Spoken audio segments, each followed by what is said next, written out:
Good evening and welcome to the Rhinebeck Village Board of Trustees meeting on Tuesday, July 12th. The mayor is on vacation, as is trustee Lydia Slavey, so as the deputy mayor, I will be chairing this evening's meeting. I'd like to start with the Pledge of Allegiance. I pledge allegiance to the flag of the United States of America and to the republic for which it stands, one nation, under God, indivisible, with liberty and justice for all. Thank you. As is customary, we will open with public comment. We do ask that you limit yourself to 3 minutes if you have any public comment. Is there? Come up, state your name.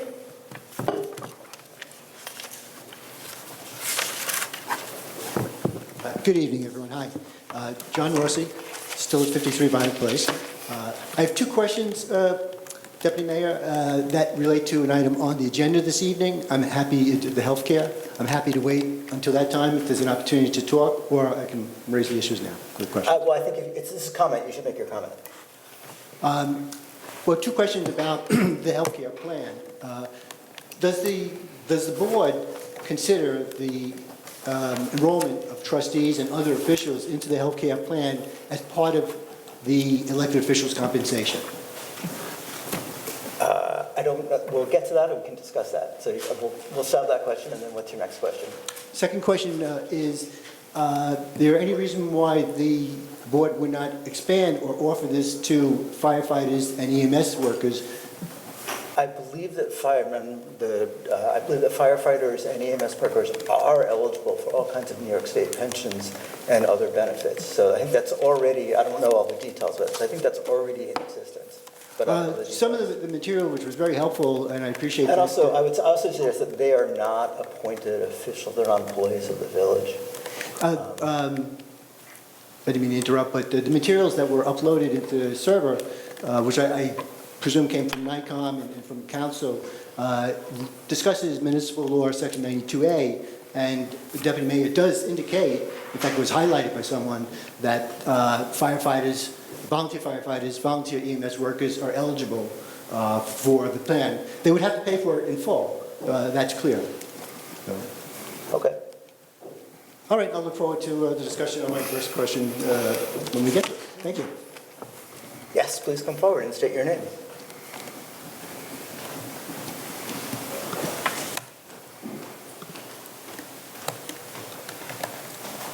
My name is Kathleen Evans, and I also have a question about the healthcare that you're going to discuss later. I'm just curious, and it wasn't at the last meeting, unfortunately, but I understand that you're providing healthcare as an option for trustees, and I'm wondering what happens when that person is no longer a trustee for whatever reason. They would be no longer eligible. Okay. The benefits, it ceases. Yeah. Okay, thank you. Sure. The other thing, I was just curious, Vanessa, and I haven't heard anything about this, with your composting program. Have you approached or contacted, you probably have, but I haven't heard, the high school? Would they be able to take part? Because I just think of that such a huge source. Yeah, that's a really good question. We have had conversations with the superintendent, Albert Cousins. He was very enthusiastic and wanted to look into it. We had proposed actually for them to receive a donation from a nonprofit, local nonprofit that we know of, who wanted to give them an in-vessel composter, which would be an amazing donation to receive. However, Albert said that the facilities manager at the high school was nervous about needing to take on that responsibility. So our plan is to regroup with the Natalie Destrange. She is the teacher that oversees the environmental club. And an idea would be to start small with the students from the environmental club and see if they could start a food scraps diversion program and test it out first. Another way to go is for them to just dive in with the full food scraps from the cafeteria, but we didn't want to overwhelm by proposing that first. I mean, that is an option available to them, but yeah, so there's conversations happening. We haven't quite figured out the best way to get started. That's a short answer. Well, that's great. The other thing I was just thinking about, is there a way that perhaps you could make decals for composting, like we are part of this program that the businesses and restaurants in the village, because I think some people who are very, very in tune with that would make a decision on where they may decide to eat. They could display that in their window or on the door or something. Yeah, well, great minds think alike, because we have done that. Oh, okay. Yeah, and so if you look at Sunflower Market, Terrapin, Abba's, Samuel's, there is a decal, it's about yay big, and it says Village Compost with the logo. But yeah, and our plan is, to continue contacting the local restaurants and coffee shops. Bread Alone is another one. So we have designed that decal and they're up on their windows. So look for them. Okay, great, thank you. Okay, is there any additional public comment from the floor? Okay, with that, I'm going to close public comment. The first item on the agenda is a thank you to the Frost Foundation. So as you can see on our screen here, on April 30th of this year, the Rhinebeck Tree Commission organized a planting along East Market Street. Brandy? Thanks. This effort was funded by the Frost Foundation. There was labor provided by village volunteers, the Village Highway Department, Mike's Tree Service, and Cotter Landscape Management. And it was all under the auspices of the Village Tree Commission. Okay. The goal of this project was to remove dead and damaged trees, replace them with trees that will thrive into the future. Think trees that will not be interfered with by the utility wires, and trees that will be resistant to climate change. And also, obviously, beautify the village, because we all like having our trees on our streets. So in sum, 15 hazardous trees were removed, 29 sustainable trees were planted, with 32 people show up to help plant, and many hands make light work. It was really a fun morning. And then there were 6 trees that are not really too complicated to plant for volunteers. So we had 6 trees professionally installed. Okay. So these trees will have really wonderful long-term benefits for the village. Obviously, makes it a more walkable place with shade. These trees should be pretty. We have winter, spring, summer, and fall. I consider winter trees pretty too. Trees are well known on streets to have a traffic calming effect. That is, when people see trees and the road starts to close down a little bit, they just naturally slow down. These trees will provide a habitat for birds and pollinators. They sequester stormwater, and they sequester carbon.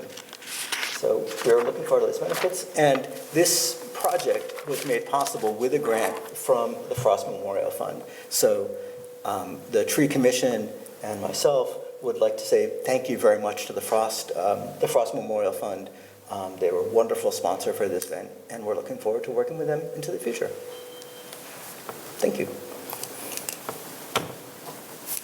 Okay, with that thank you completed, we're going to move on to the tie and bond water rate study. And Mike Schrader from Tie and Bond has driven the length and width of Massachusetts, and he will be presenting. Mike. Thank you very much. Can you hear me? Okay. So yes, we're going to talk tonight about an evaluation of the water rates for the public water system in Rhinebeck.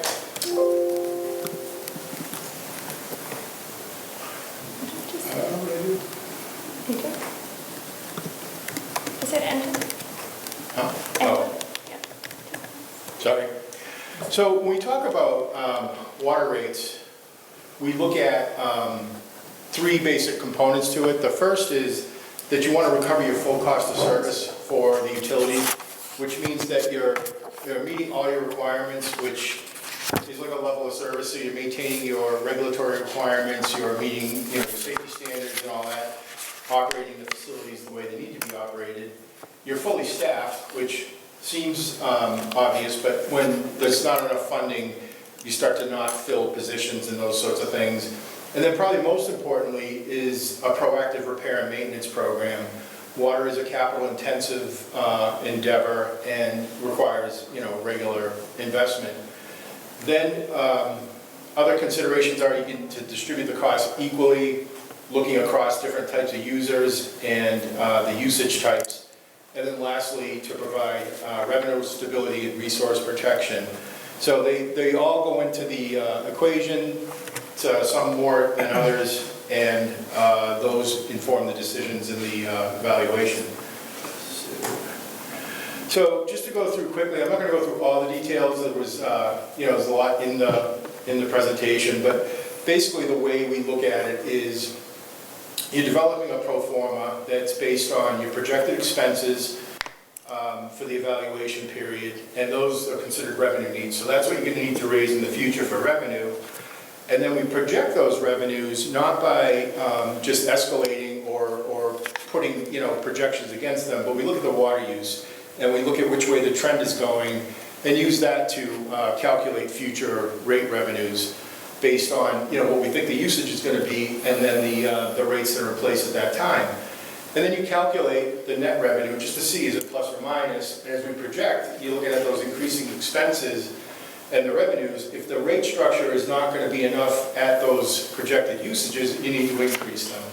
And that's how we establish or we project future rates, by maintaining a fund balance so that the enterprise has enough money in the future going forward to do what it needs to do. So the first part, and what I should have said before, is given that it's a capital-intensive program or utility, the capital costs are the primary driver of rate increases.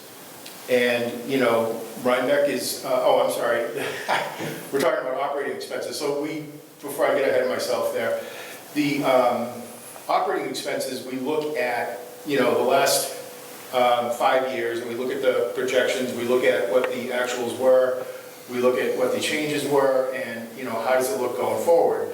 So we took, the future expenses are based on the FY23 budget, and we project them looking at escalation factors based on the past. So we take that and we move that forward, that becomes the operating expenses going forward. And then now we get to the capital and we look at, what are these capital improvements? So for this evaluation, we took information that was developed by previous studies and we incorporated them into here in, laying them out time-wise and by different funding sources to approximate what those future costs are going to be. So one thing to point out is there was really no engineering evaluation. We didn't do design or any kind of criticality analysis here. We took the information and put it in to estimate what the future costs were going to be. The most important one in here is number 2 there, which is the water treatment plant upgrade. And the village was fortunate to get a WIA grant for that. So that pays for roughly half of the construction. And then we added a placeholder for construction engineering to represent the, the cost for that.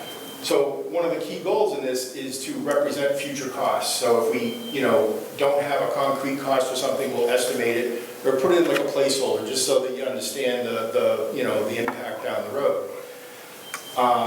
So there was several evaluations for Rhinebeck, for the Rhinebeck system, but we didn't have anything for Rhinecliff. So we looked at the size of the pipes and the age of the pipes and just put in a placeholder cost for replacing pipes out there with not so much a prioritization, but basically the main trunk line that goes into the population center down there, and then some of the lateral lines after that, and put them out, just sort of equally spaced them through time so that, it wouldn't be a large impact.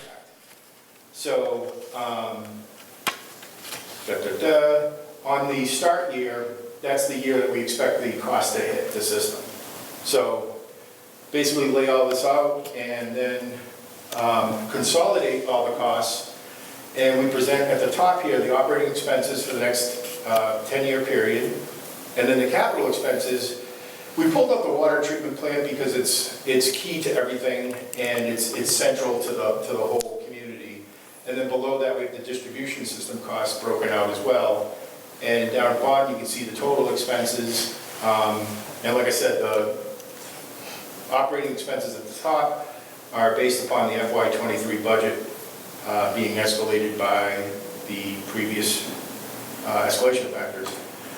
So when you take a step back, it's important to look at, and it's warm in here, it's roughly a 75% increase in expenses from 23 to 28 over the next 5 years. And the reason I show that is to just give some idea of what that's going to look like, because that revenue is going to have to be recovered from rate increases in the future, and new customers as people come on. So taking a look at what that looks like rate-wise, we then take the usage that we talked about, and we look at what that's going to do going forward. So 90% of your water revenue is from water bills. There's other, minor revenue that you make from investments and connections and different fees. And we look at the future revenue, like I said, we look at it based on your projected usage. And looking at the usage, the historical usage, you can see that it's showing a slight negative trend. And when we make assumptions relative to rates in the future, we want to be conservative, I guess kind of pessimistic. You want to be conservative low on revenues and conservative high on expenses so that, you have a better, it's better to be conservative on the negative side so that you'll have more than if you don't, rather. And with water use, we look at the projections because if you are projecting too much, too high, it looks like revenue is going to come in that doesn't. You're waiting for the money to come in. If you go too low, then it really wants higher rate increases. So we look at the data and make a projection for future use, and then we're going to use that. So down the road, we're going to use those numbers to project what the revenue would be from rates. So sort of bringing it all together, we look at the top, we can see our total expenses, which is that bottom line on the first chart there with the operating and the capital. And then we project your rate revenue from that usage, and we look at the bottom, this line in here, that net revenue, either plus or minus, is going to either be contributing to your reserves or taking from your reserves if it's negative. So it's just like a balance, it's like a checkbook, right? So we're trying to keep the balance about 20% of your operating costs so that you have some, flexibility for unforeseen expenses. So looking at the future, and again, these are illustrative based on a lot of assumptions and basically that capital plan, which is really just an illustration at this point. So looking at that, we would see rate increases going from 4% to 6% to 8%, and yes, it does keep going up because as you go up, the cost increments or the additional projects are coming on requiring more funding. To give an idea of where the money's going, we show the water treatment plant cost in the crosshatch there, so you can just see that that's a significant impact on the cost going forward. So you can see on the bottom that yellow line is that fund balance. We want to keep that kind of level at around 20%. So the next one is it's hard to relate to that, right? You see, costs and capital costs of millions of dollars. What we like to do is show, well, what does that mean to a typical residential user? And by typical residential user, I don't mean average because different people use, greatly varying amounts of water. So we consider this like a serving size. So we say, okay, for estimation purposes and for, giving decision makers something to react to, we base it off 3 people using 60 gallons each per day, which is a national average for water use. And looking at that and calculating the cost, we calculate the annual cost for that family, for that residential user, and then we look at the cost increases on the bottom. So that's an annual cost increase. And then because, cost and affordability are very subjective, rather than, kind of like the temperature, right? If it's 60 degrees, someone will say, let's go for a walk, while someone grabs a sweater, and someone, doesn't, and they're not cold. So here we do the same thing. We use an external framework to apply to give some context. So we use the household burden index, which looks at the total cost, not as a function of median household income, but as a function of the lowest quintile, which is that lowest 20th percentile. And you divide the water and sewer costs by that income. And to be conservative again, we don't escalate the income. We just hold it steady for the whole period, so that's, hopefully everybody's income goes up a little bit. But we don't want to add that, so we just keep it conservative. And as a result, you take that number, which is the total water number plus sewer, and you divide by that lowest quintile, and you come up with that household burden index. And this is actually kind of complicated to explain.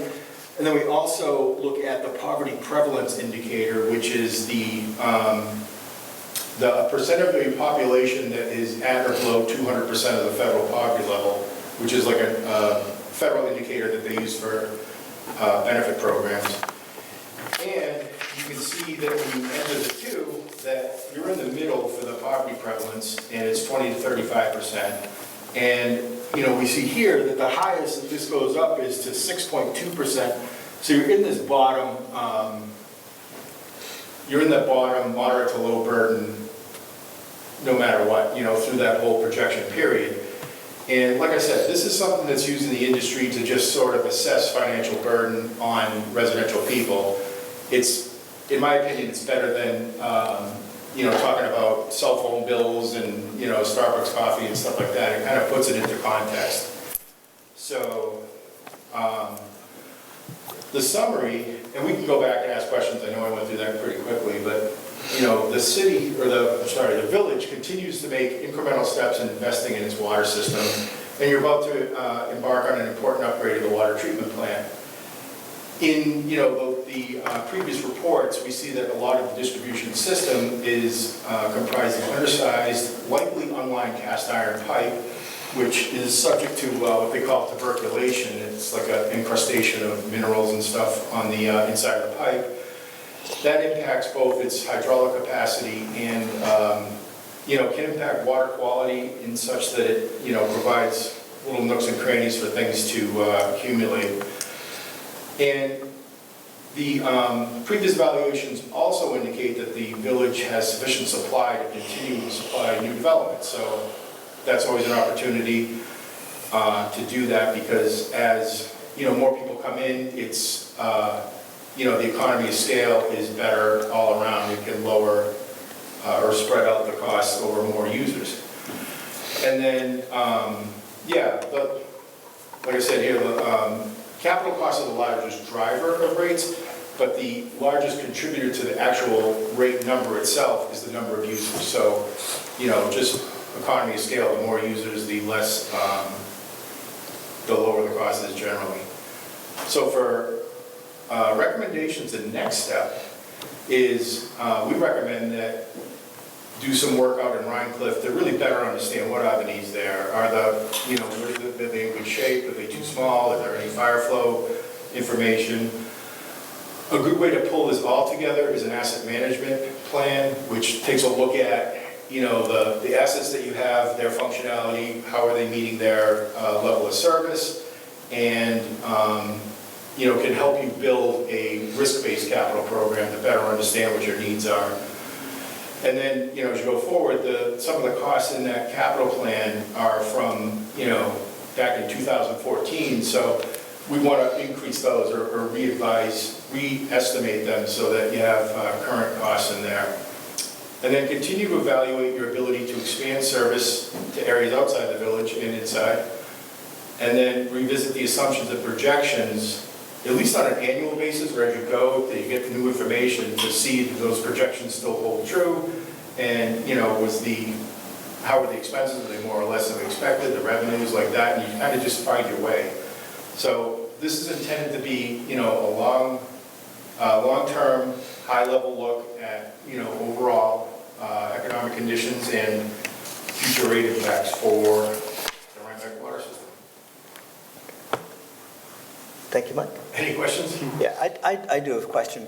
Back in the capital expenses, you've identified, looks like 24 different projects Yes. that would be undertaken between now and 2031. And you said that you hadn't really taken much time to get into the engineering. How did you generate this list? Is this something that things we have to do, things we might do, or are you just taking a look and saying, okay, if you're going to do a replacement, I mean, is this really a 10-year list, or is this a 20-year list, or is this a, you know, what's the window? Those are great questions. So to answer, we took there was 2 or 3 evaluations by engineers of the system. So we took those, we pulled those out. Some of them had already been done. There was a bunch of water mains down in the center that were replaced. And we just took the rest and put them in here. We tried to sort of mimic the way they had laid them out in terms of priority, right? So we put them in the same way. And then, like I said, we didn't have anything for Rhine Cliff, so we just looked at the numbers, the volume, the lengths of the pipe. And there's the one pipe that comes down from the treatment plant to like the center of the hamlet there, and say, okay, that one is probably going to be pretty important because it's a long 6-inch pipe. And then we just estimated the numbers for the rest and spread them out over time. So when you say, is it a 5-year list or a 10-year list, it's hard to say because they were done in 2014 and I think 18 and 20. So, you know, was it a 10-year list in 2014? Well, you know, it's hard. That's why I'm suggesting you look at it from an asset management perspective, because you can see, well, what is it really like out there? Like maybe you do, maybe you don't, you know, that kind of thing. So when I said we didn't do the engineering, is because it's really just not part of the scope for a rate study. We take existing information for capital in there and look at it that way. Just so everyone knows, from the 2014 report, the phase 1 was what we already completed, the Montgomery Street pipe replacement, Livingston, Right. Chestnut, and Platt, Yeah. to connect to Mulberry and then go all the way to Beach on Livingston. So that was determined to be the most important thing. But on the ground, practically, we're running into a lot of issues in Rhinecliff. And the road that goes from here to Rhinecliff, A lot of leaks. yeah, Tony's been, I don't know how many years he's been with the water department, but he remembers a dozen leaks along there.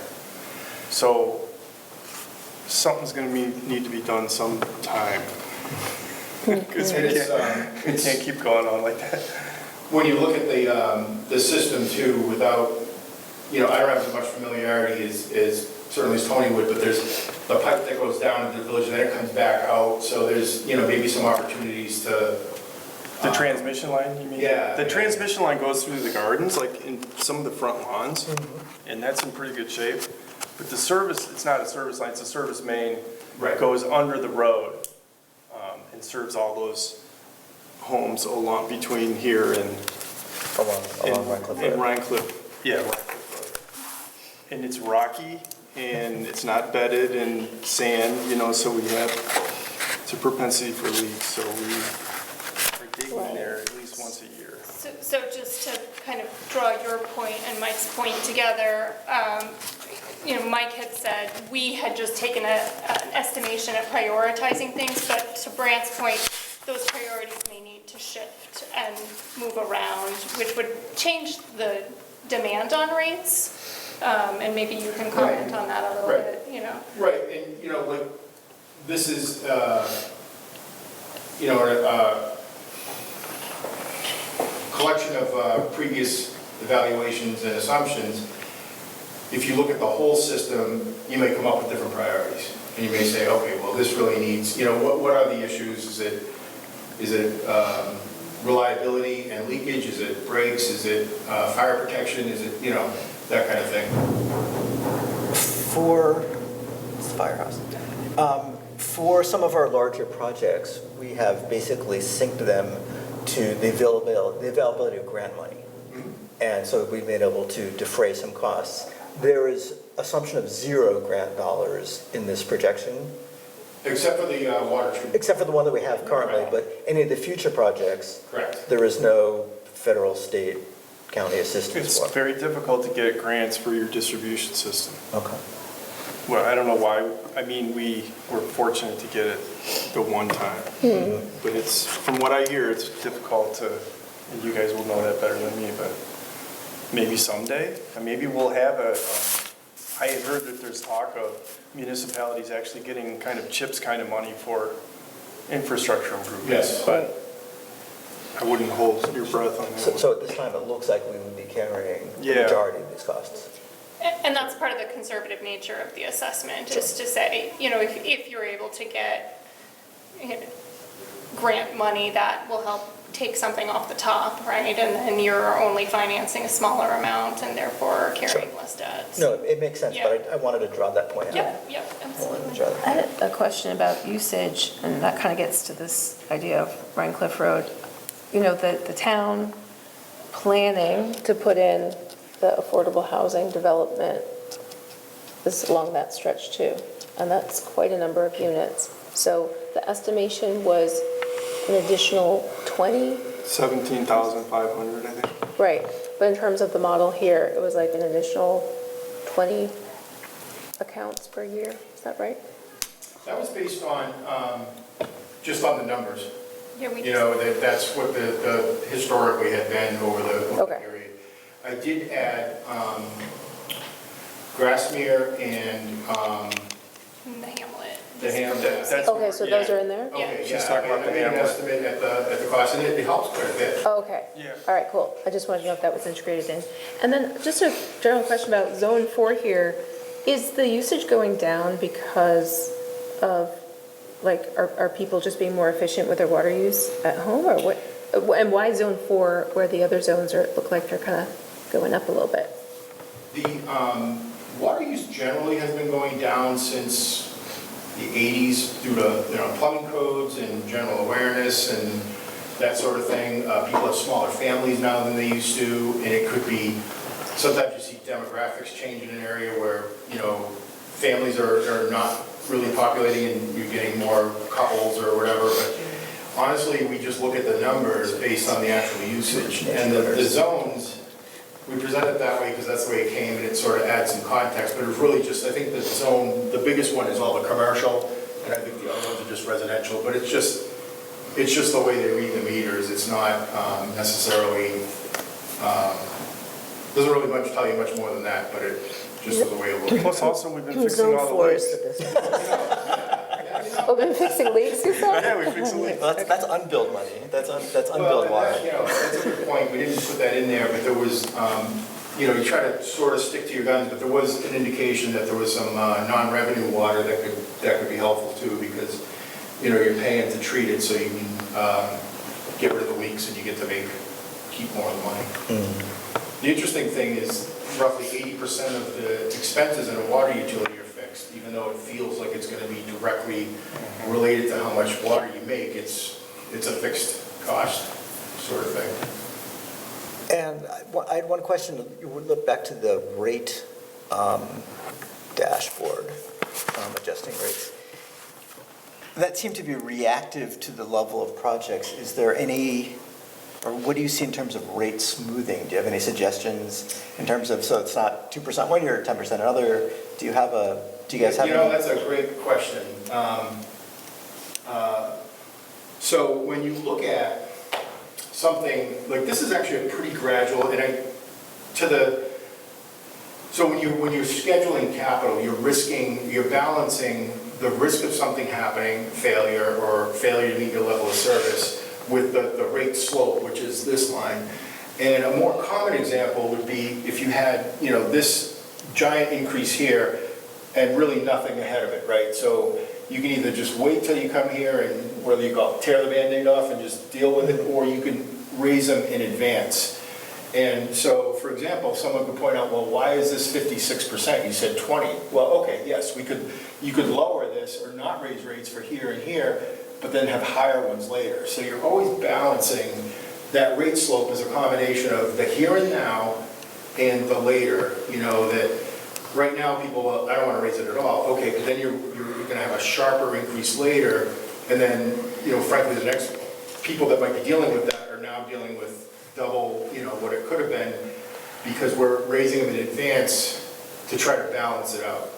So you can, if you had a really big expense, sometimes what we'll do is recommend raising rates above your expenses to build up a reserve so that when you get there, it's a combination of a spend down and a smaller rate increase.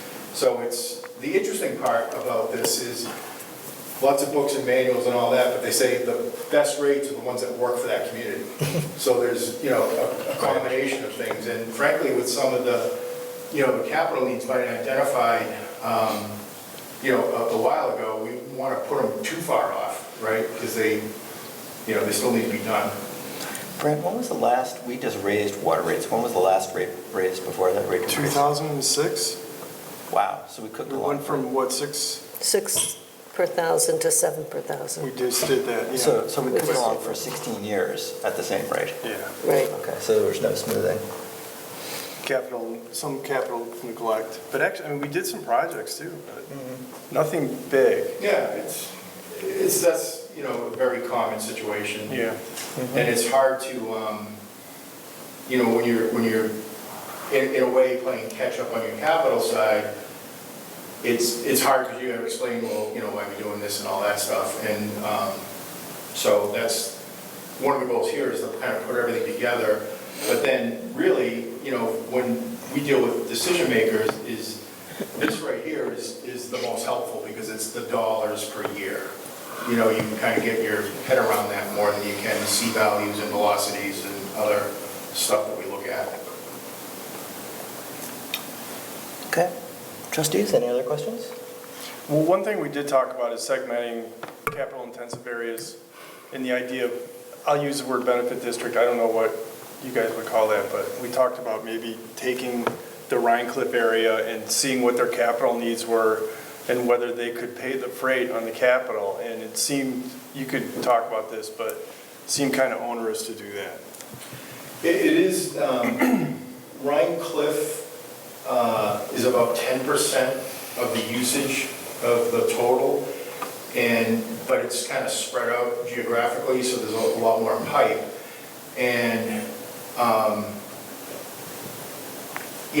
when you look at right now, they're part of the system per se, maybe not in terms of the structure or whatever, but they're paying in economically to the whole system, to the improvements, to the whatever else. And we did look at trying to separate that out, and it was difficult because they were such a small component of it. So it would be much more of a burden. I was wondering if there's like an optimal distance to price ratio. Right, they're a long way away. That makes part of the problem. Well, it's not so much the distance is the infrastructure, right? It takes more pipe to get there, but it's it's really the size. Like, it was hard to take, that small population and equitably break them off into into their own out-of-district cost. So there really wasn't a lot of, it was kind of difficult to make it work, and we decided at one of the subsequent meetings to just kind of go for an all-in-one approach, which, I think makes sense, because then as you look at other improvements in the village, like, everybody's paying their, basically a pro rata share at that point, based on their usage, so. Okay. Anybody else? Trustees? Is there a question from the floor? Anybody have a question from the floor? Okay. Well, thank you very much, Mike. I really appreciate it. It's really Thank quite you. instructive. Quite instructive. Okay. The next item on the agenda is our on-call agreement with Ty and Bond. Give me one moment here. I will pull it up. Okay. Sync. So one of the issues that come up recently is that we were reviewing our documents, and we have a annually renewable agreement with Ty and Bond for engineering services. The basic structure of the agreement is that any work, trustees or folks can request any work that will be under 4 hours. So we can do that without having to do paperwork. Anything after that, we have to submit task orders, and those task orders need to be approved. When we're going through the paperwork, just going through it, we realized that the agreement had not been updated to represent the fact that John Fenton is no longer here. So we've changed the language from any one individual to the superintendent of public works. So it is a language change. The board needs to vote to approve the agreement. So I'd like to make a motion that we approve this agreement. It's basically the same agreement with the improved language. So, Second. Any discussion? I just wanted to point out that this is a master agreement, and the real contracts are the task orders. And that I brought this up about the sidewalk dining, and I don't want to get into it right now, but I want the task orders to be approved by the entire board because it's a contract. So moving forward, let's all try to do better with that. I think, I was looking at it, and I'm not sure. I am frankly not sure if we set a specific policy for it. We should definitely discuss, what the task order function, whether it was approved through the mayor. I don't know what, we've had an informal, what I'm saying is, we've had an informal procedure. It's probably a good idea to codify it. Right. But my point was in keeping in sync with state law, which requires the village board to approve contracts. Okay. So, and you and I, and we have Mr. Rossi here in the audience too. We talked about this 5 or 6 years ago. We kind of came up with some informal ideas, and we did not really come up with a resolution. But I like the 4-hour idea. We all need to be able to make phone calls to our consultants, whether it's an attorney or a planner or the engineer. And if it's more than that, let's create a task order. Mm-hmm. I can get Delaware Engineering on board too, because sometimes the plant guys want to use them because of the, no offense, but some of the stuff that they've been working on, they have some inside knowledge on. And that was the same thing with the chlorine configuration that we had to design on the fly for the Dutchess County Board of Health. Well, Brent, do you want to write up a procedure or a process that we could vote on next meeting? Yeah, or we could just say, hey, if it's 4 hours or more, it's considered an initiative, and we need to have a contract or unless it's an emergency purchase. Yeah, I'll come up with something. Okay, that's a good idea. I think what we're finding out more and more is it's better that we have a written set of rules and we agree upon them. Yes. And that, there's a lot that goes on, and it just, it's getting more and more complicated, Sometimes more and more people expensive. forget, So, any additional comments? Okay, I'm going to call for a vote. All in favor of agreeing to the Rhinebeck on-call agreement with Ty and Bond, say aye. Aye. Aye. Okay. Thank you very much. Number 6 is a resolution declaring support for the New York State Climate Action Council scoping plan. Anything that says climate action, I look at Vanessa. Yeah. Thanks. So this was a model resolution that was shared with me by former State Senator Jen Metzger. And it is a resolution, just a statement of support for the nation-leading work that New York State is doing in regards to climate change. So the CLCPA, the Climate Leadership and Community Protection Act, and yes, it took me some time to remember that acronym, but I got it now. It's legislation that sets out goals on how New Yorkers are going to deal with climate change.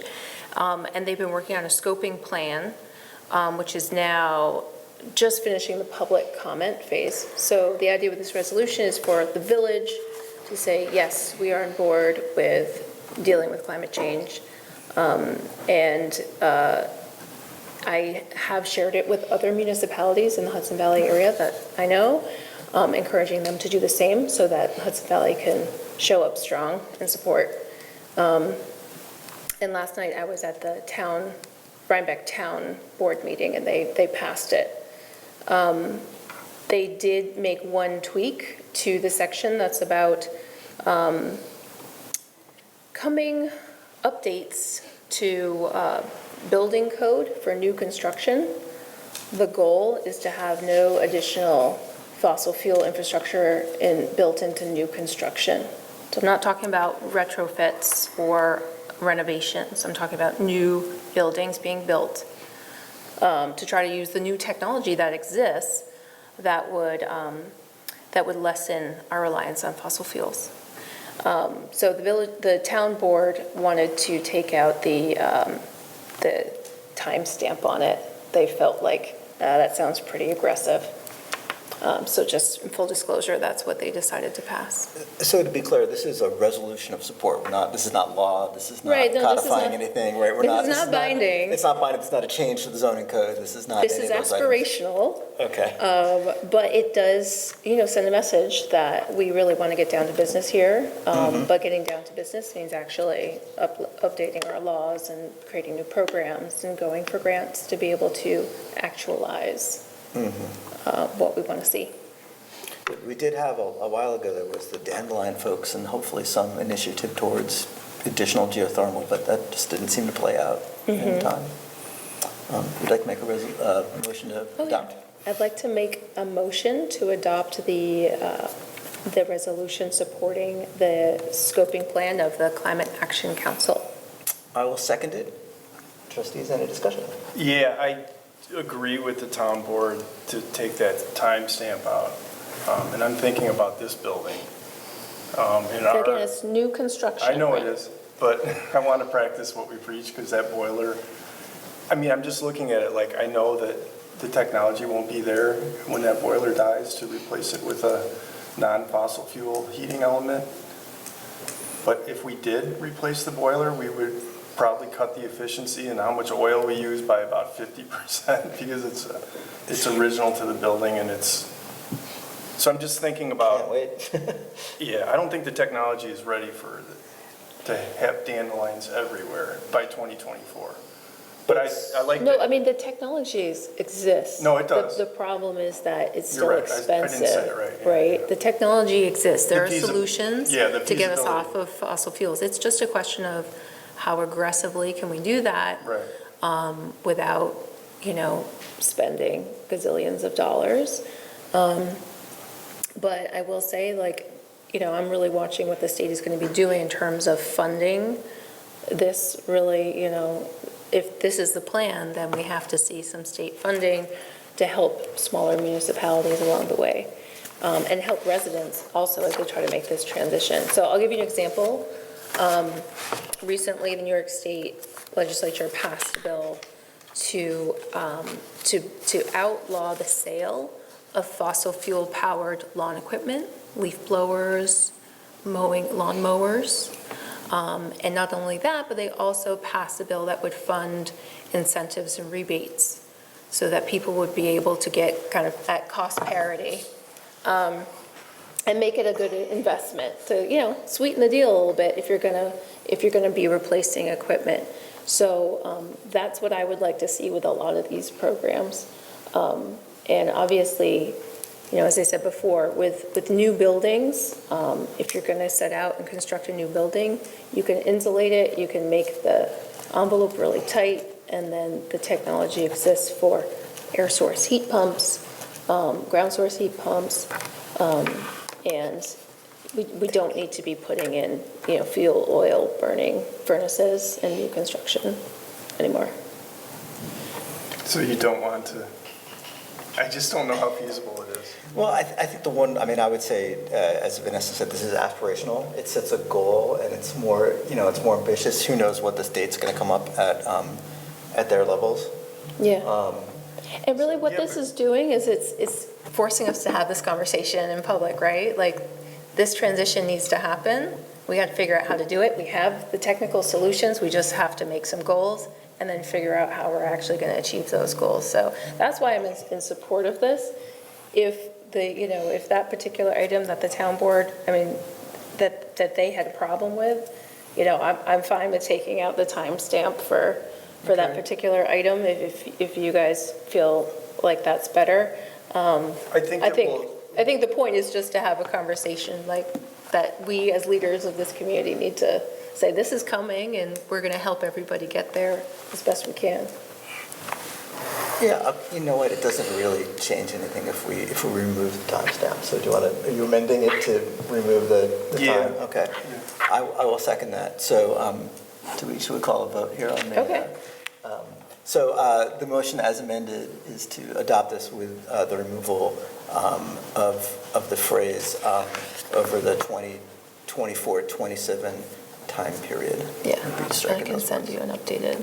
so could I say one more thing about it before? Sure. Because I always say, I always have ideas after we're supposed to close comment. I think that the fossil, the plant, they're approving a lot of plants that are burning fossil fuels too. So a lot of the electricity is going to be generated from a natural gas. So if we lift the timestamp, it'd be contemporaneous with the switch over to wind and solar and the other things too. Do you see what I mean? So even if you plug in, you have a heat pump, you're still going to be burning natural gas. The source will be natural gas. But hopefully less and less so. Okay. Definitely. So we're not going to change New York State energy policy here. We're not going to, here at the table. So I'm Just going to an call, idea, yeah. sure, I'm going to call for a vote. All in favor of adopting the resolution as amended, say aye. Aye. Aye. Okay, thank you. Thank you. All right. The next item on the agenda is, it's written as final approval for trustee health enrollment, but I believe that when we closed out the last session, we actually said we had approved it pending a determination from the, That is what the last that is correct. motion was, yes. So basically, at the last meeting, there was a motion brought forward that trustees could purchase the health insurance through the village. Basically, there's, at no cost to the village, the trustees would be allowed to participate in the village's health insurance plan, which we offer to our other employees. So there were some questions raised about that, ethics of it, et cetera. And so the mayor put a request out to two entities. One, NICOM, which is the New York Conference of Mayors, and the second to our own ethics committee, asking to get some input on what this would be considered, or should this be, how should we look at this? Basically, both NICOM and our ethics committee said that this is not a violation or not a conflict of ethics. NICOM responded with a fair amount of technical information showing case law, and I think John even mentioned it there, and some other things. I will read the letter we received back from Carol Urban at the Ethics Committee. And she said, Gary, you're advised that the village desires to provide the same medical insurance coverage package to non-employees, elected officials, as is provided to employees, but at no cost to the village. Non-employees, elected officials who choose to participate would be responsible for 100% of the cost of insurance premiums. In addition, would be responsible to cover all deductibles. You further advised that you were conferring with NICOM on the matter and asked if I thought the matter raised any concerns related to the Village Code of Ethics. I read with interest the several relevant legal opinions, including in NICOM's response, which indicate that under New York state law, the village would not be prohibited from extending the medical insurance package to elected officials. In reference to the Code of Village Ethics, the Village Code of Ethics, provided that none of the trustees who choose to participate in the medical insurance package or their family members have a personal financial interest in the insurance carrier, there would be no conflict of interest and thus no ethical impairment to their participation in the insurance program. I hope you find this information helpful. This is from Carol Urban, our chair of the Ethics Committee. So just to recap, there was a call made and discussion had with NICOM. One of the responses that NICOM had was this is really pretty common arrangement with a lot of municipalities. We seem to have the endorsement from our ethics committee. So as proposed, this law would go through. I know that there are some opinions, Brad, and if you Yeah, wanted so- to speak to that. The NICOM opinion, the cases they submitted were about the state law, it was Article 18, I think, and it's about all the state ethics laws, and it was basically about having a contract, prohibition on having a contract. That an officer and employee can't have a contract with the municipality. My point, I was pointing at was our section 6.3 of our code. It's our general prohibition, which is very strict. It goes way beyond what the limitation on contracts is. And it prohibits an officer or employee from using his or her official position or office, blankety blank, in a manner which may result in a personal financial benefit. So my thing was my point was that the health plan, even though it's a buy-in, should be looked at not as an expense to the village, but as a benefit, to track the language of our own code, to the officer employee who's voting. And recusal is not invasive, so I thought that if someone was looking to receive a benefit, they should disclose that and then recuse themselves from voting. Recusing doesn't mean that you can't get the benefit. I never said that you can't get the benefit.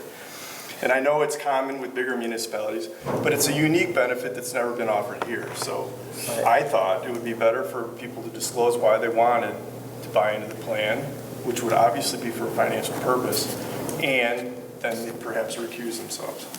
I think. Yeah, I just wanted to make that point. Sure. We did agree, the condition was that it would go to the ethics code for their opinion, the ethics board for their opinion, but. And I think in terms of this discussion, this agreement, the question is what is considered financial benefit and how does that get played out? Brand, you're using a very high, very strict sense. We've heard from the Ethics Commission and from NICOM that is not the barrier. Right, but again, they NICOM was said. looking at a separate issue. I understand, but that would be, so it's a definition of what's issued. So this is really to report out the nature of the information that we received, and it would seem like having gotten a go-ahead from our own ethics committee, we will continue on this, but I appreciate you making comments. I agree with that part. That was the Okay. condition of the vote. So thank you. I hope people understand and appreciate what we're doing here. And I appreciate the ethics board and that we have one. And Yes. that we have a working code that's working for us. Yeah, should we have the ethics committee on our website? Is that something that should be publicly listed? Couldn't hurt. Unrelated Yeah, it question. couldn't hurt, I guess, or how to contact, certainly at least. Yeah. When it comes to I that. can Sure. have that. It's a really terrific group of people. Can I just ask a question? Oh, and your question. Yeah. No, so your question was, Is this now considered compensation, part of the compensation? it's not because some of us aren't going to Yeah. ask for it. Yeah, it's not compensation. Okay. So number 8 on the agenda is the installation of decorative fixtures on Seymour Drive. So I think, as you know, over the last couple of years, we put together a program with New York State Power Authority to change all of our streetlights over to LED streetlights. And those are the standard, what they call Cobra headlights, the ones that you commonly see up and down the streets. It turns out that on Seymour Drive, where one of the few places in the village where there are no light poles, and they actually did bury the utilities, they have light poles and have different set of fixtures on their poles, and those were not included in our contract. And part of the problem is that not only are they not included in the contract, they're not on the NICOM system to be monitored from remotely monitored. So I contacted New York Power Authority, using their authority to find out how much it would be to replace these fixtures and add the smart control nodes to the package. So basically it would integrate those lights on Seymour with the rest of the system. Basically, we're just the poles on Seymour, a bunch of stainless steel poles. We're basically taking the old fixtures off, putting the new fixtures on. That's the whole thing. The quote is for $4,870.66 to do the job. And basically, NYPA has become essentially the lead contractor for a lot of these projects, as they've done for the Cobra heads. They went out, they got good prices from the various manufacturers, and it's also integrating the system. So I think this is kind of a single point contract. I wouldn't go around looking for other bids. So I'd like to make a motion to approve the quote of $4,870.66 for the installation of 4 decorative fixtures and 4 smart nodes installation, including installation. I just thought, Second, sorry. Sure. Discussion? Yeah. Discussion. So they're going to wire it and then Yes. turn on the lights? Yes, yes. Yes, it is proper disposal, yes, it is, yes, it will be wired and turn on the lights. And at that point, we have a pretty nifty dashboard system that we can actually monitor the status of the lights. Then they will be integrated into the system too. Also, it'll make the lights consistent, actually. I noticed different fixtures on the various I poles. have a question, Rick. Sure. Are there other decorative fixtures that have slipped through the cracks here? That is Because the there are only, some in our neighborhood, Brent. I thought we were all, I think we got you're not those. referring to mine, because that is not, it's an attempt at a decorative fixture. No, the one that's down on the corner of Stortini and Carolina Oh. that was out for a really long time. I did- remember Gary saying something about, oh, I finally got that fixed. Are you sure the homeowner doesn't own that? Is that a? I think not. So Do what you, I will. do you know? Like, do we have a map of all the decorative fixtures? Well, we don't have, we have a map of all the fixtures that we own and all that, so we can take a look. Okay. And see if that is, and if it is and we had it to add, I don't know what the shape or size of it looks like. They are These decorative. They are decorative. Well, it turns out there's a zillion decorative fixtures out there. These fixtures will match, essentially, a near match for what's already on Seymour. So we have to go down, take a look at the fixture, find out if indeed we own it, and then figure out what the replacement, an in-kind replacement looks like. Decorative fixtures are very nice. It turns out that they are vastly more expensive than the standard Cobra heads.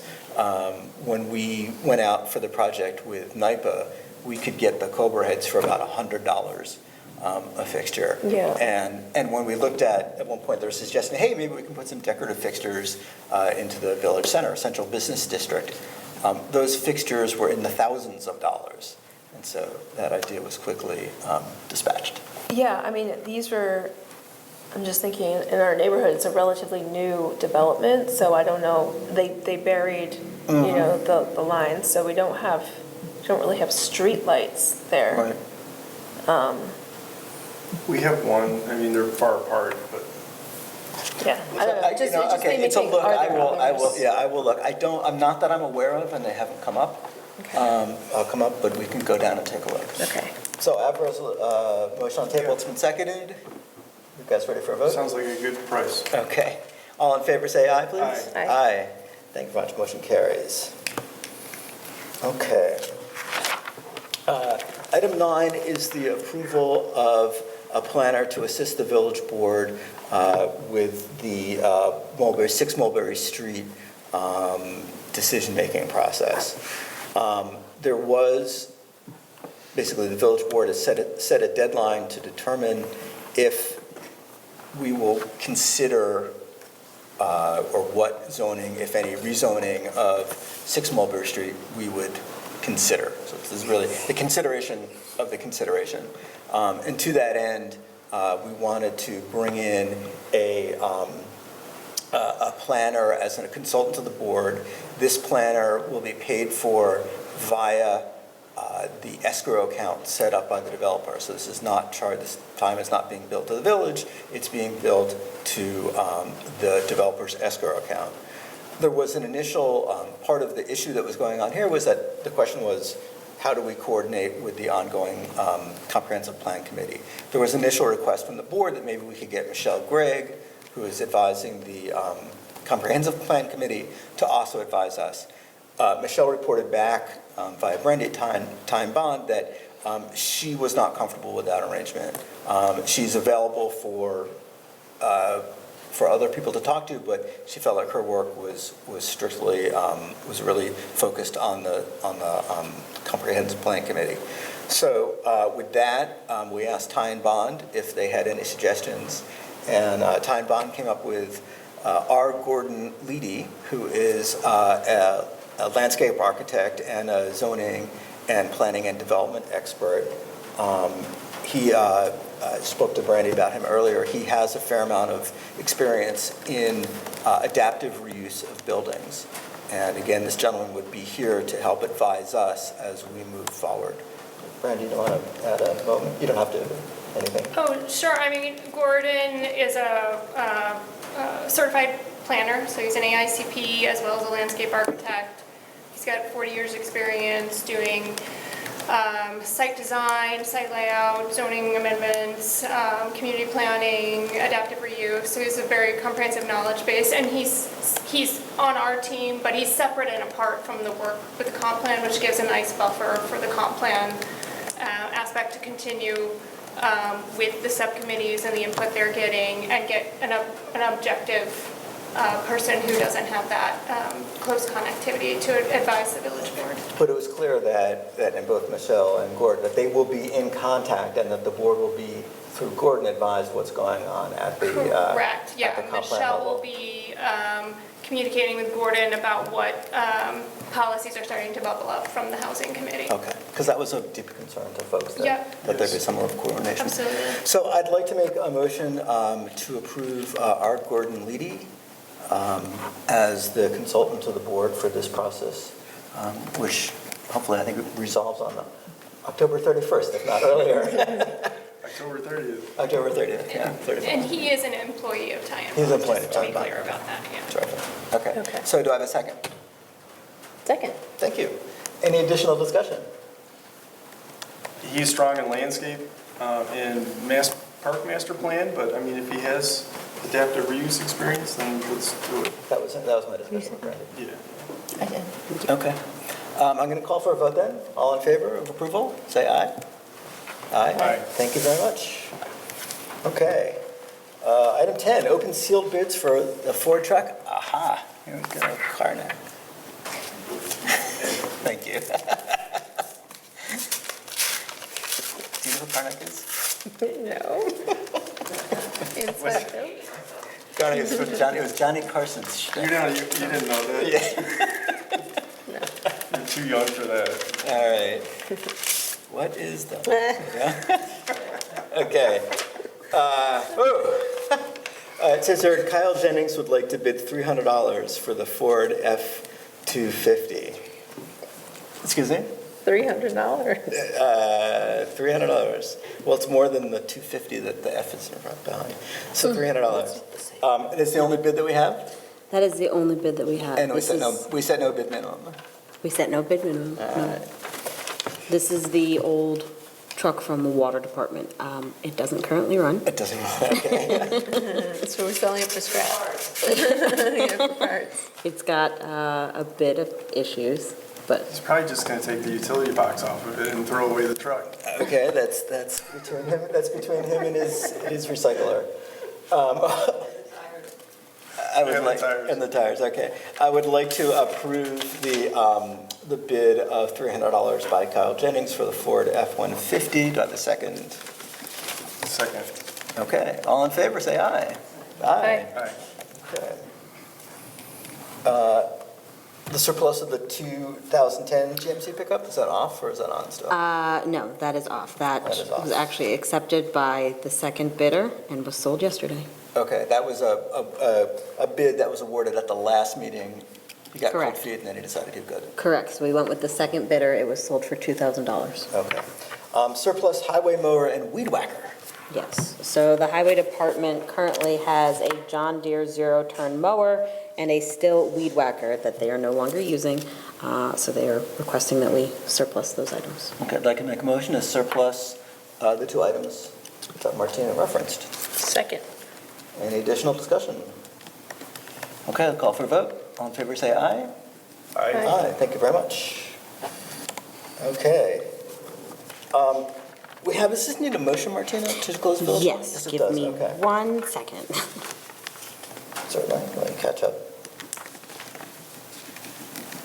Tell me when you're ready.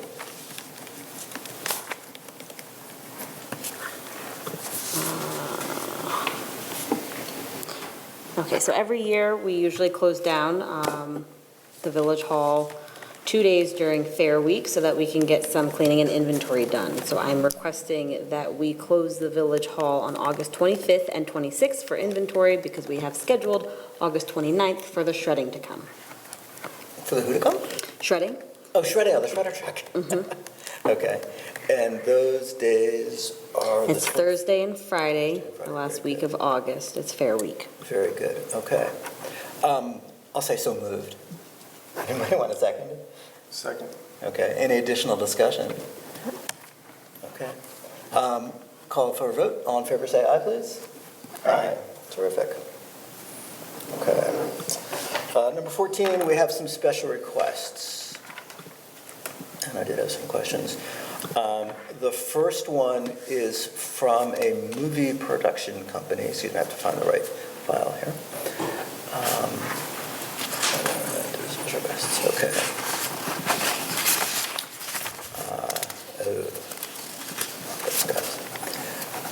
We have two special requests.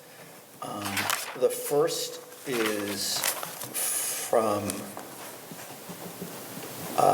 Parsicom Films LLC of Brooklyn, and they would like to shoot on or about Wednesday,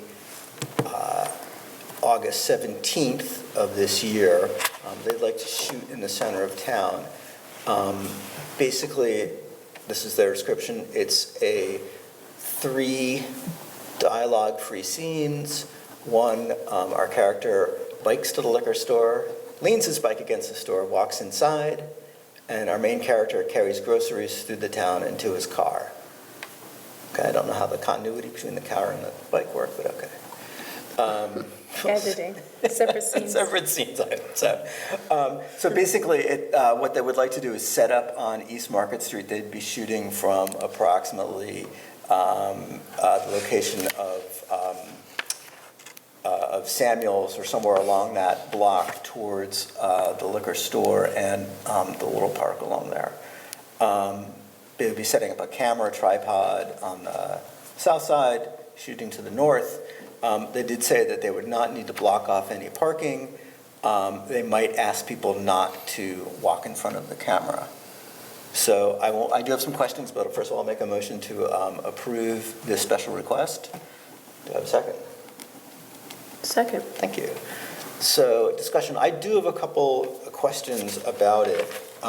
One was if they're going to be shooting on, if the camera is going to be set up on the south side of the street, they need to maintain some level of access for people to be able to walk by. And I didn't see any provision for that in there. Right? We can't have them close the street and have people walking into the street. Mm-hmm. And it should be, we should obviously try to keep that an ADA accessible width too. So that's acceptable. So I think I would say, Martina, will you be communicating them? I would say we'd approve it given that condition. And the other one is, has this been reviewed by Sergeant Dunn? The independent film? No. Yeah, no, okay. So I'd also say pending his approval. Yeah, I was going to say the same thing. Okay. So the motion is to approve this special request with two caveats. One, that that the sidewalk area be maintained so that people can still walk through and that be maintained in an ADA compliant fashion. And second, that Sergeant Dunn reviews the request for any potential conflicts that he sees. Yes? Just a quick comment, because last time they filmed up at the park, and I was happened to be out walking that day, and when I left, there were like 4 or 5 vehicles, they were all running, just people sitting in them, not doing anything. I came back an hour later, saying 4 or 5 cars, 1 person each car, or 2 people sitting there, so maybe somewhere along the way they could just, you could put in the contract to urge people to, do the least amount of harm. I think we actually do have a no idling Well, they law. were idling. Okay, well, let's point it out. It's a good point. What they're saying here is they're not going to be parking in the center of the village, camera position, and then their main character walking back and forth. So I'd like to vote for the approval with those 2 caveats. All in favor? Say aye. Aye. Thank you very much. Okay. The other request that we have is from Wycliffe, I believe, Films. And these are the folks that are filming on Chestnut Street. They've been filming there for a while. And this is a request to turn the street lamp in front of the house on and off, and also to use the hydrant. Well, I'll ask for a second, we can have a discussion. We have a second Second, thank you. I had a lot of questions. I didn't see that, and we need to approve the hydrant use. We don't want anyone touching the hydrant, so that'd have to be a condition to go through the water department for that. Yeah, so I think that's one. So, and the other thing about it is water costs money, as we've learned. Yeah, and we what is can- it for? Right, and we can recover, in our code, we can recover village costs. So if they're going to use 10,000 gallons. Did they say what it's for? They did not say what it's for. This is a really pretty sketchy, sketchy request. Turning the light on and off, what hours of the day, when is this, what are they doing? Don't they like to water down a street or a sidewalk? You know, or a camera shot or they've something? given us nothing to go on. And at least for me, I would not approve this request pending more information, pending how much water they're going to use, what time we're talking about the streetlights going on and off. Any other questions? I would prefer they borrowed someone's tap. I really don't want the hydrant use. Okay. We have had an issue, I remember once, it was my bright idea to use hydrant water to water the trees when we planted, and it turned up that it disturbed a lot of the sediment, and then we had a couple days of complaints. Yeah, it does. So maybe that we should tell them that we are. Let's just say no to the hydrant? Just say no to the Say no to the hydrant. hydrant. And I don't know what the streetlight use looks like. I can So- certainly send that out now. Can you find out? So if you will tell them that we are, well, we'll take a vote to, on this. All in favor, say aye. With those, Well, I say all opposed, and then we can shoot it down and let them come. So all opposed to the approval of this request, say nay. Nay. Nay. And so, Martina, if you would get back to them Yes, and I say will. we need more details, that if they're going to draw water, they should draw somebody's tap. The water's going to cost somebody. You can tell them the water's going to cost somebody to use. And second of all, what are they talking about with this? some of the hydrants, I don't think we exercise them all because if they're really old, they may leak. I don't know. Really? I don't know Okay. if we flush all So I tell them that we are highly unlikely to say yes to the hydrant. Got it. Okay, thank you. All right.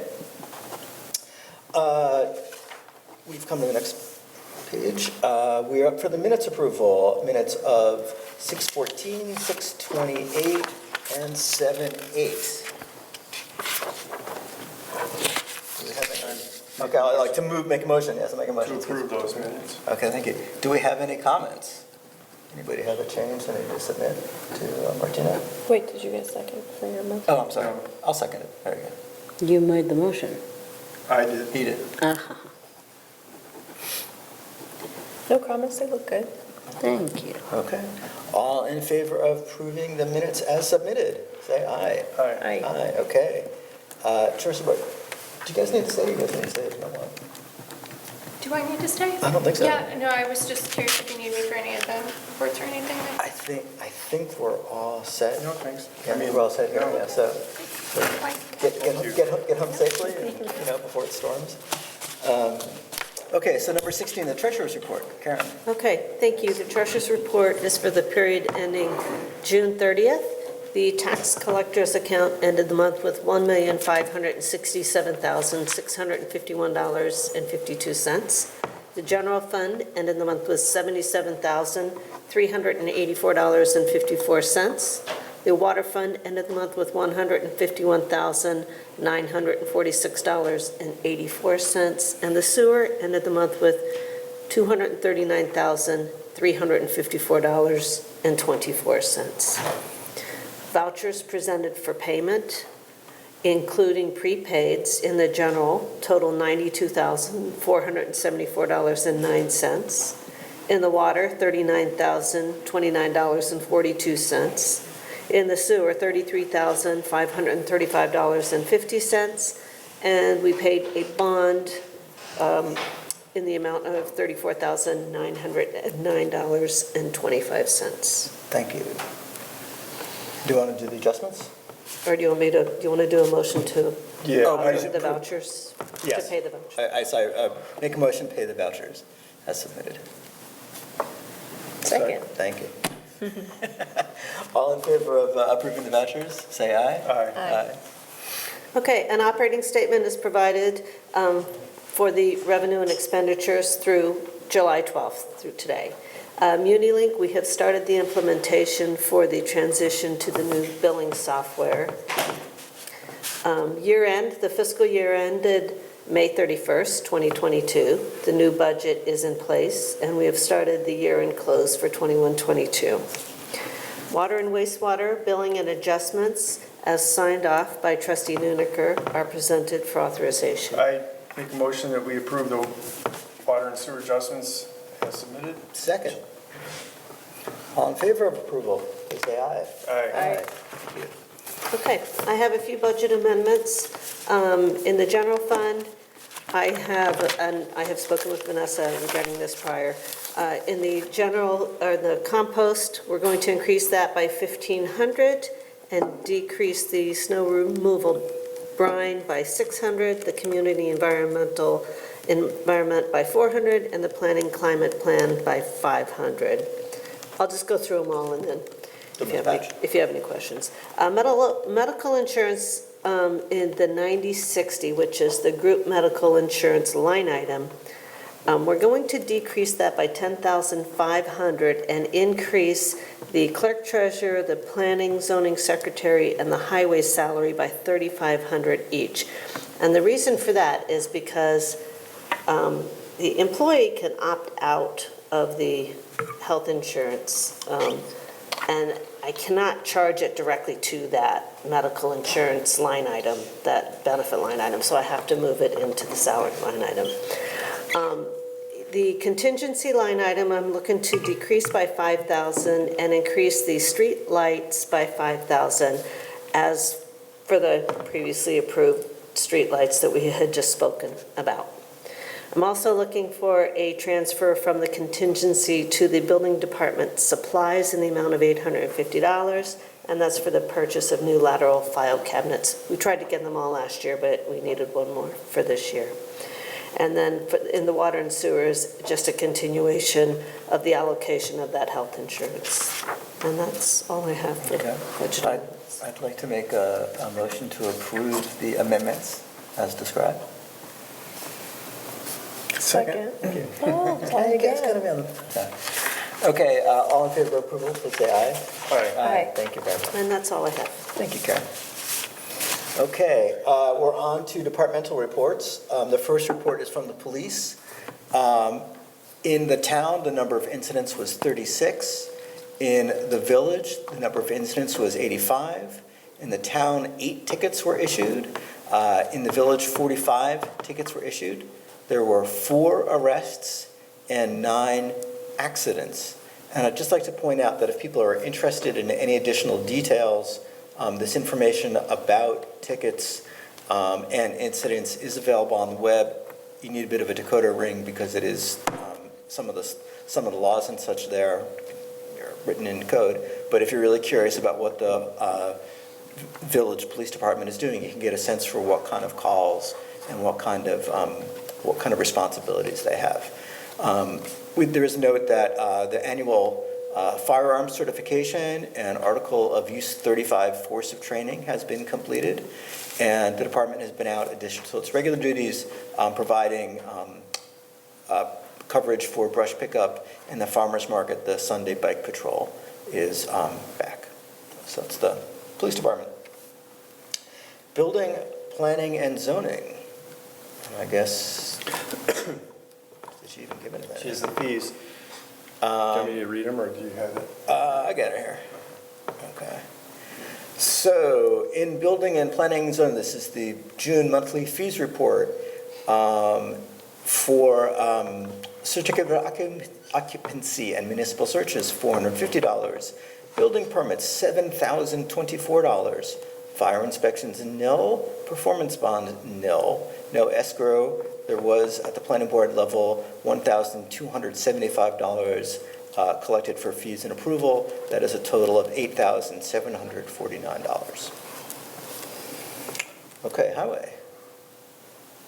Like monologuing here. Okay. One moment as it opens.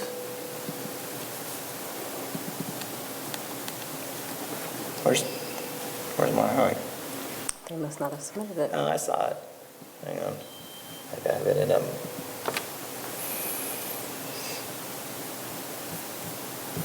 one moment. I'm just looking something up on my email here.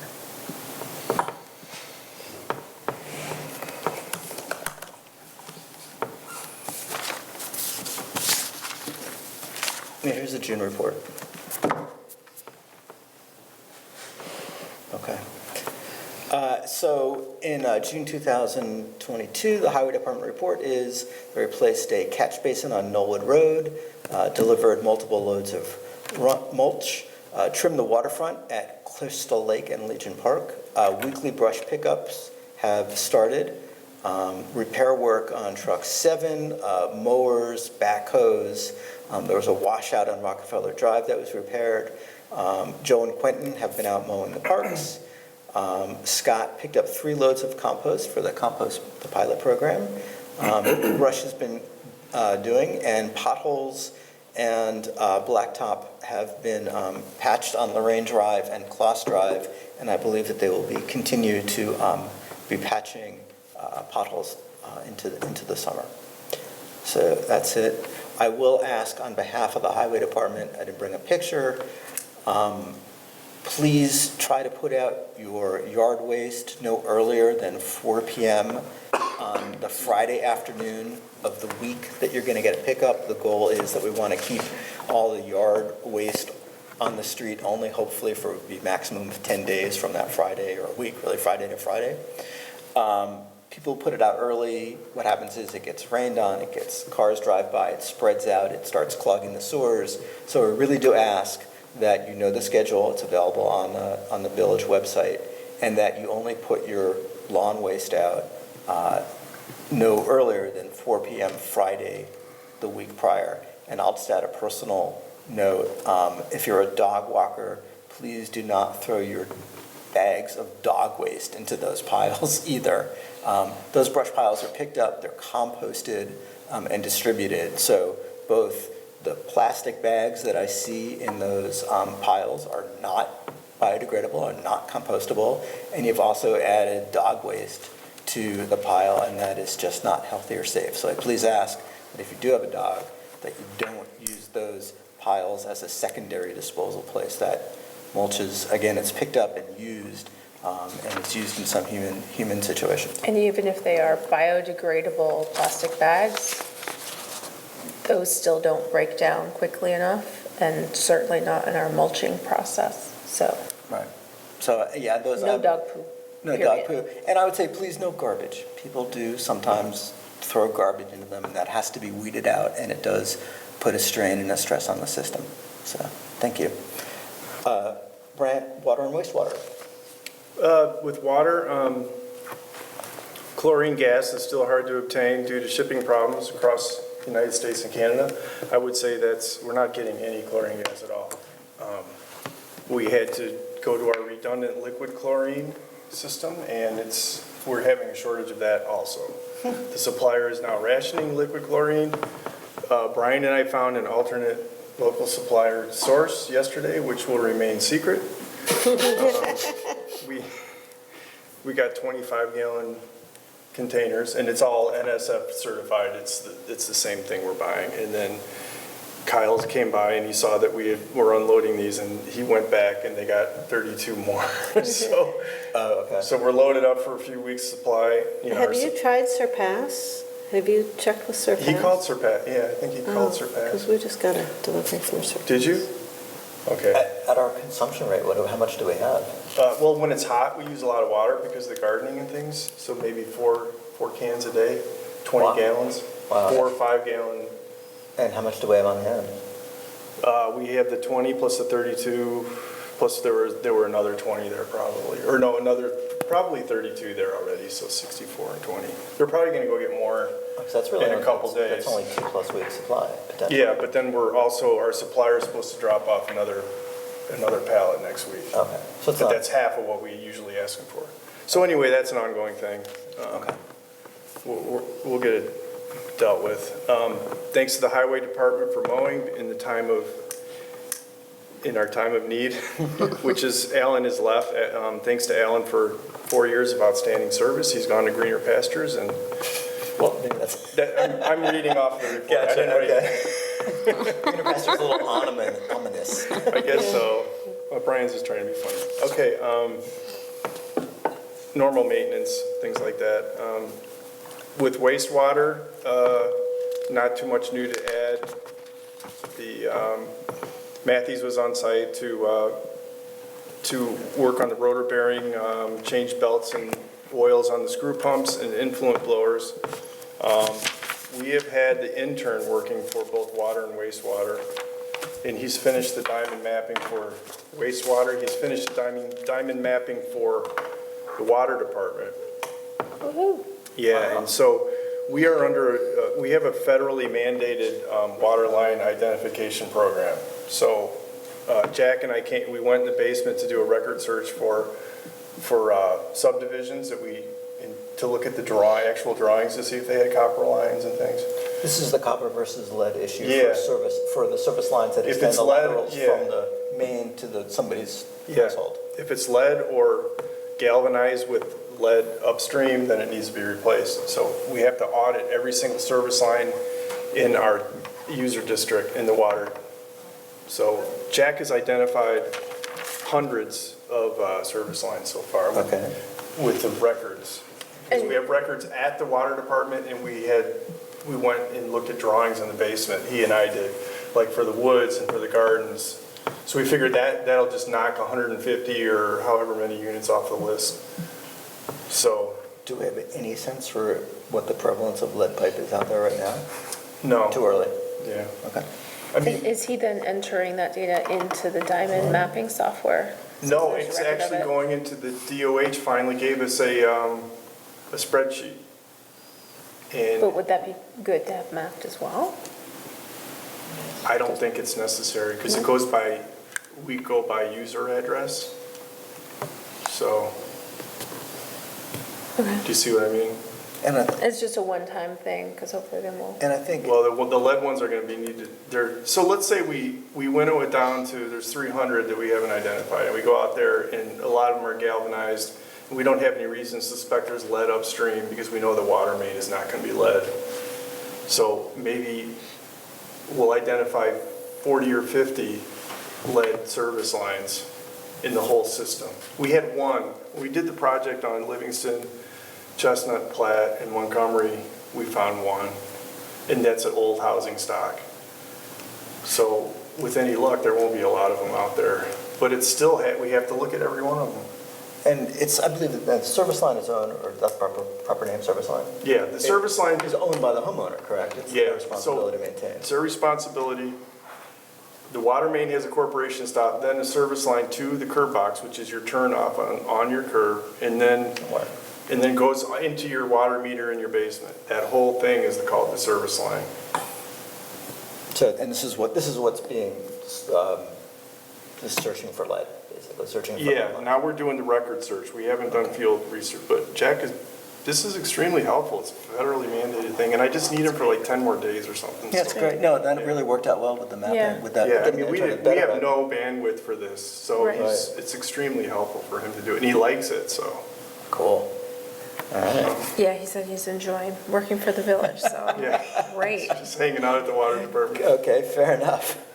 Okay, so. Good news. that's it. Anything else That's it. to, okay, nothing else to approve. I have fire department. Should I go next? Oh, sure. Environmental. I'm sorry, environmental, yes. Vanessa. Okay, yeah, so speaking of Jack, our BARD intern, he's wonderful, and he's been helping me as well with the village compost pilot.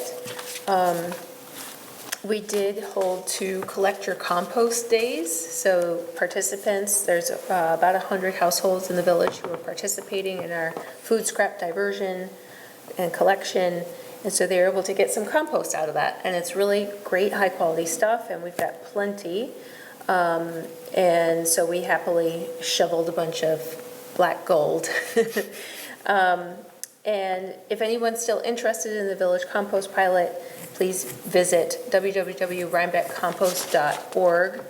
We can still onboard you if you're interested. Also related to the compost project, as you know, we did approve Ty and Bond to prepare a site design and budget to help us apply for a grant to be actually building a compost facility.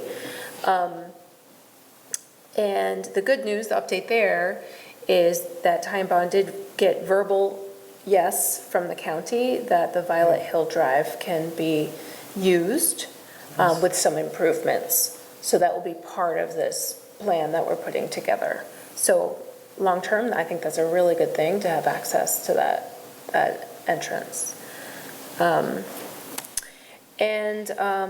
Also related to the BARD intern, Jack's classmate and girlfriend, Khadija, turns out that she's a student from Afghanistan, and she's doing a lot of research on composting and biogas and anaerobic digesters. So we had a presentation from her, and just fun fact, BARD is looking at installing an anaerobic digester for their food waste on campus, which I think is fabulous, and I'm really eager to see how it goes.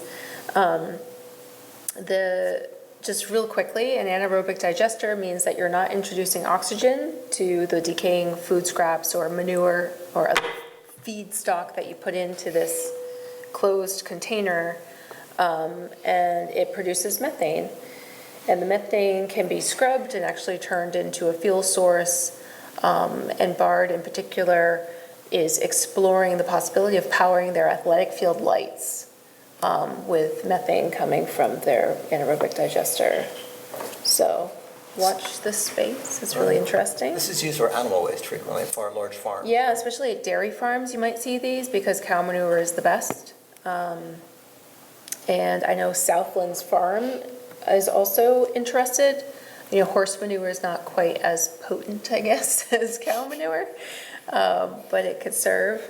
So I'm interested to see how that progresses. You know, I have a lot of questions about, okay, so you get this methane, but then how do you actually capture it and then transfer it into electricity?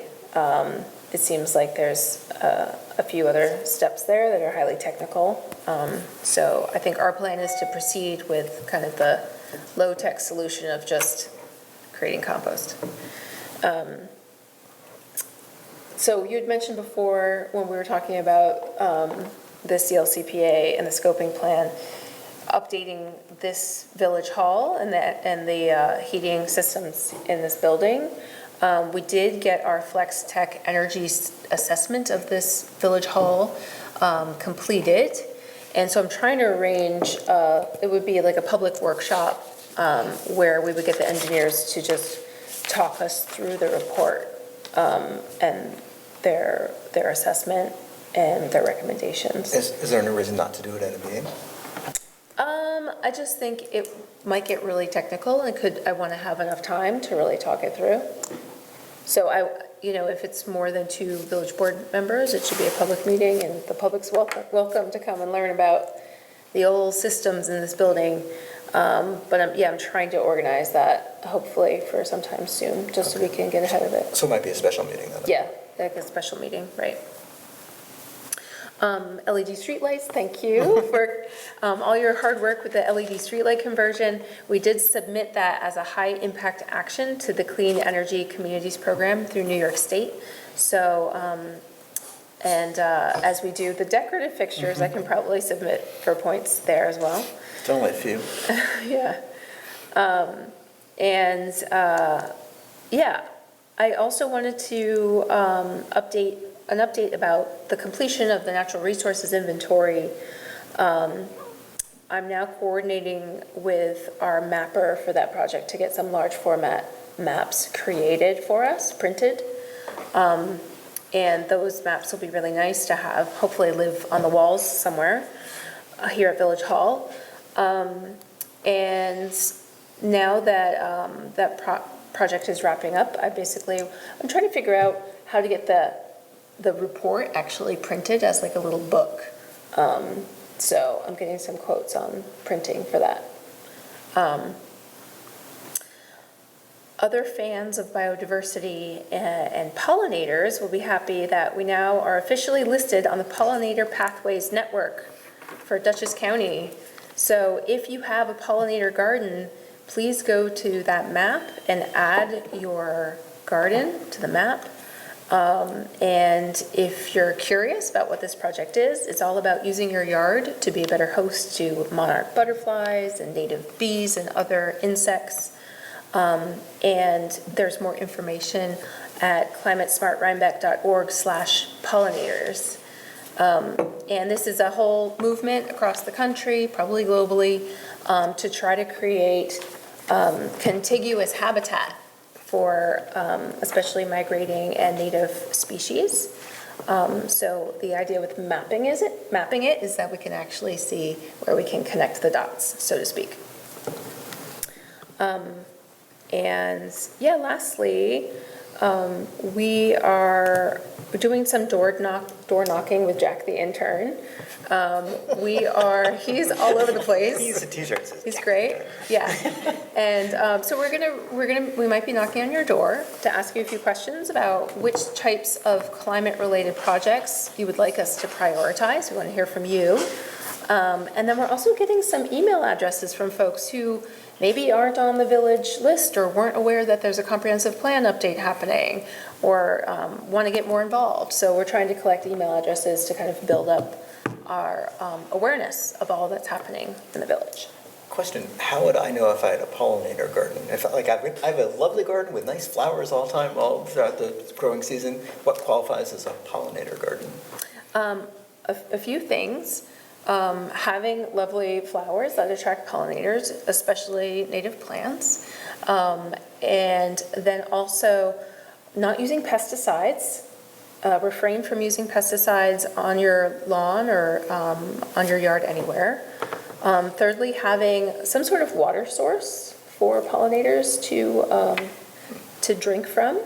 And fourthly, try to not mow your grass super short, and try to cut back on the amount of just lawn that you have. Lawn is considered a monoculture, which is actually not helping it looks pretty if that's your style, but it's not really contributing to the ecosystem.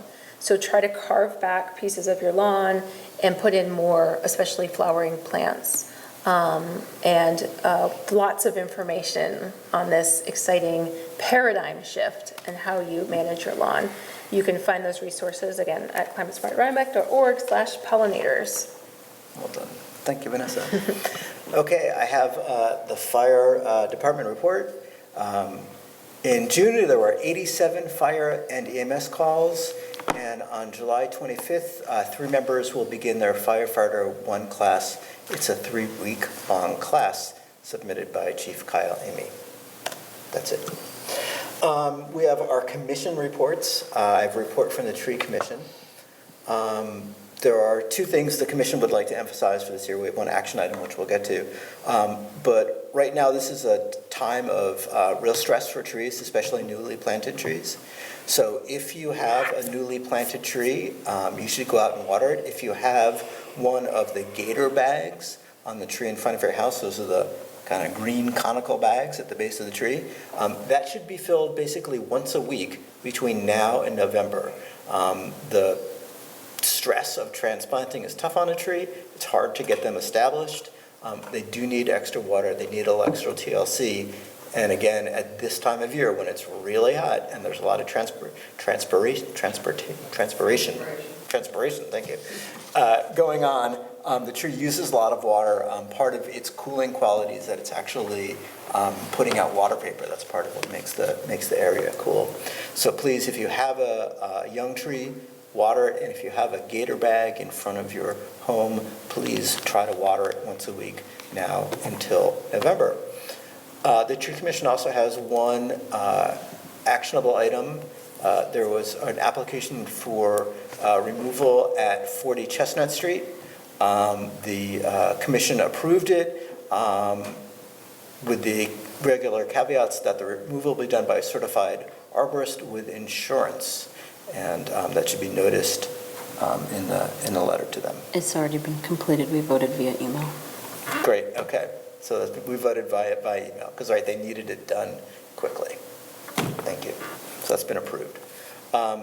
That's it for the Tree Commission report. I will say the Tree Commission is working on another gateway project for the village, so we'll have some more information about that. Stay tuned. And again, it looks like the Frost Foundation is going to be a wonderful partner in all this. Okay, that's the end of the reports. We have 2 personnel anniversaries to celebrate. The first is Police Clerk Danielle Rector. She has been working for the village for 13 years, and she's the voice you frequently hear if you call the police department. The second person is Highway Laborer Joe Zip. He has his 1-year anniversary, and Joe's been out working hard. As you heard, he's been mowing lawns and fixing trucks and doing all kinds of good stuff. So with that, does anybody else have any additional items they want to add here at the end? Okay, at 7:46, I will call for an adjournment. Do I have a motion? I have a motion, do I have a second? Second. All in favor? Aye. Aye. Good night.